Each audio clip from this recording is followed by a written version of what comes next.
What? A garden tour in October? Why not? This is the Frugal Gardener, and you probably don't recognize this now because this is or was my rustic garden where my squash grew. There's a couple of tiny ones back there, but this area is done.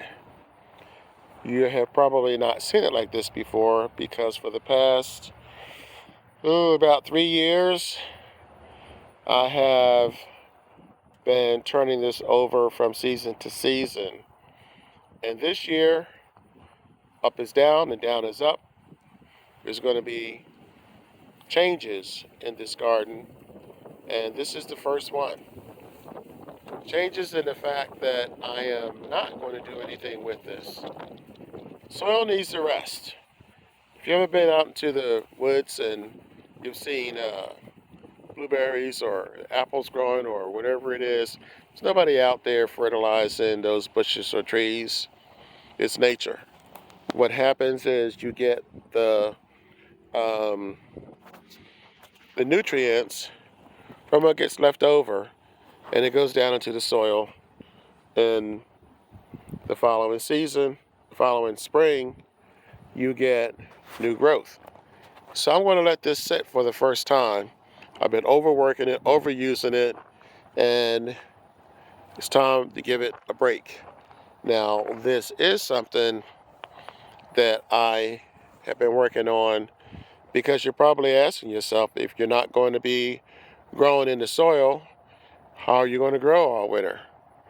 Well, while the people are taking it easy, this is part of my new 50 container strategy. I have already planted purple cabbage here, here. Some of these are larger than others, like here and here. Some of these are smaller, but there's purple cabbage in each one of these raised crate containers. Over here, there's collard greens. This is a work in progress, as is these other two bins, because this is where the sorghum was. And I am in the process of ripping these out. This one I did rip out. These two I have to rip out. And I'm going to plant broccoli in those.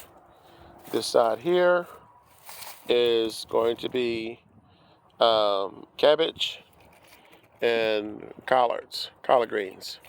So cabbage and collard greens over here, and broccoli in here, and purple cabbage over here. So if you're starting to count, there's 7 containers here. I think there's 6 on this side so far, 7 if you count them on the end. So 7, 14, 15, 16, 17, 18. So there's 18 right there. And this is I'm just getting started.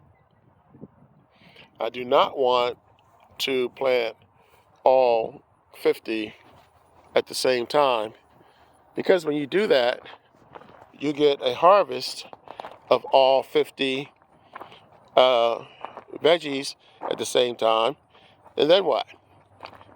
So I'm going to stagger the planting, and right now what I'm doing is getting everything set up for my mini series of how to garden in winter without a greenhouse, because the same thing is happening over here. This time of year, I normally have this all taken out, and I have the greenhouse, the polycarbonate put up on top of here, and I have whatever I'm growing on the inside in here, and I am not going to do a thing with this. I want to just let this sit and let this rest, same as with the other garden bed that I just showed you. Now, this will go into the house, but this is going to take a break. So everything else is when I am working on, I had to keep this covered to keep the critters out. But the rest of my garden right now is in a state of transition. I have this area here. Again, this cover is to keep the squirrels, mostly the squirrels and the birds out. So there's another 4 or 5 containers here. And unfortunately, it dropped down to 28 the other night. So my bush beans doesn't look too good. They probably are toast. But that gives me 1, 2, 3, 4, 5, 6 more pots there.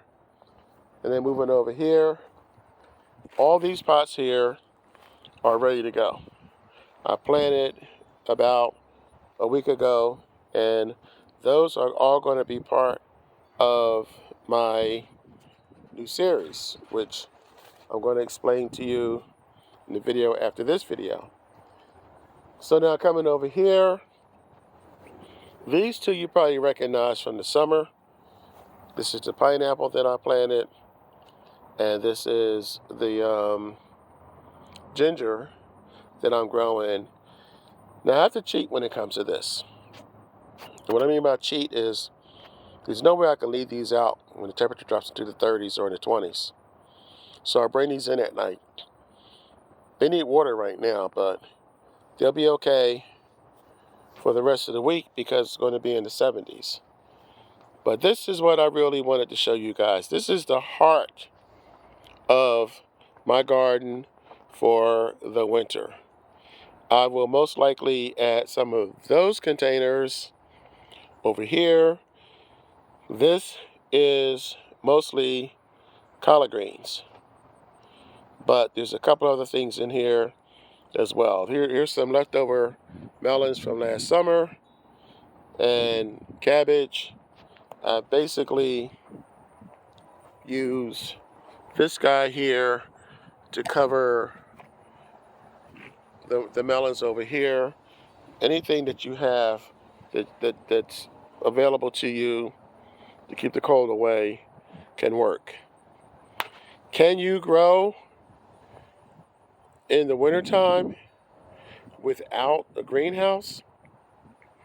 Yes, you can. And that's what we're going to do. And that's what I want you to do with me. Maybe not on this scale, but at least try 1 or 2 pots or containers. So that's it for the tour for right now, because as I said, I'm setting things up for my, I don't want to call it a greenhouse, but my protection to keep these plants healthy and growing even when the temperature drops below freezing. So that's it for now. Thank you guys as always. You know what I want to say. If you haven't hit the bell already, please do. And I encourage you to check out my next video, because it's going to be part 1 of a 3-part series on gardening in winter. Food prices are not going down anytime soon, and people still need to eat in the winter. Everybody plants in the spring, but nobody plants in the winter. Well, not very many people do. So I encourage you to give it a try. This is the Frugal Gardener. And remember, when you grow your own food, you'll always know where it comes from. Catch you in a few days.